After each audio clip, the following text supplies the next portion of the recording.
এখানে আমি 12 by 12 centimetre কাপড় নিয়েছি। ২ টা কাপড়ই সেম। ডাবল ফোল্ড করা আমার কাপড়টা।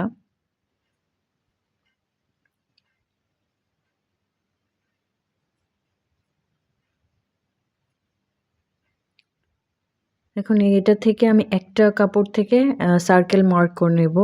আর সার্কেল মার্ক করার সময় ১ ইঞ্চি বাড়তি রেখে আমি আ স কাপড়টা কেটে নেব।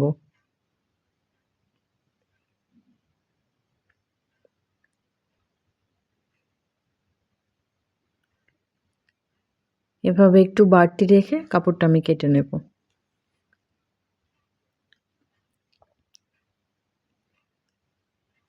এখন এটাকে আমি সেলাই করে নেব। একটু জায়গা ফাঁকা রাখবো। ২ টা কাপড়ই আমি সেলাই করে নেব।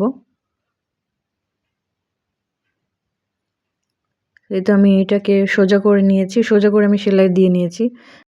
এখন এটাকে আমি প্লিটস দিয়ে নেব। আপনারা দেখে একটু বুঝে নেবেন আমি কিভাবে করছি কাজটা। সোজা বরাবর ধরে একটা পিন দিয়ে আটকে আমি এটাকে কুচি করে নিচ্ছি।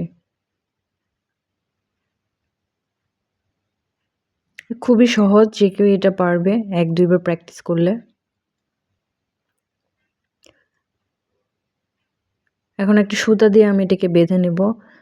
আচ্ছা, এই হেয়ার ক্লিপটা যদি আপনারা অর্ডার করতে চান তাহলে নিচে কনট্যাক্ট নাম্বার দেওয়া আছে। সেখান থেকে আপনারা কনট্যাক্ট করে অর্ডার করতে পারেন।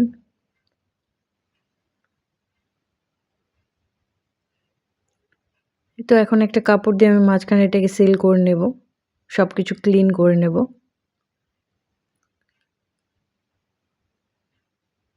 এটা অপশনাল, আপনারা চাইলে করতে পারেন। এই তো একটা ক্লিপ আমি দিয়ে দিচ্ছি।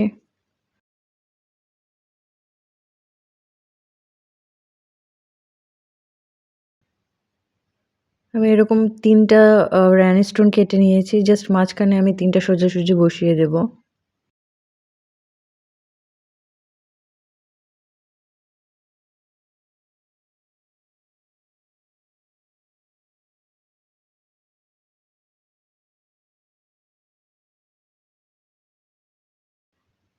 সো এই তো। আশা করি আপনাদের ভালো লেগেছে। সবাইকে অনেক ধন্যবাদ আমার সাথে থাকার জন্য।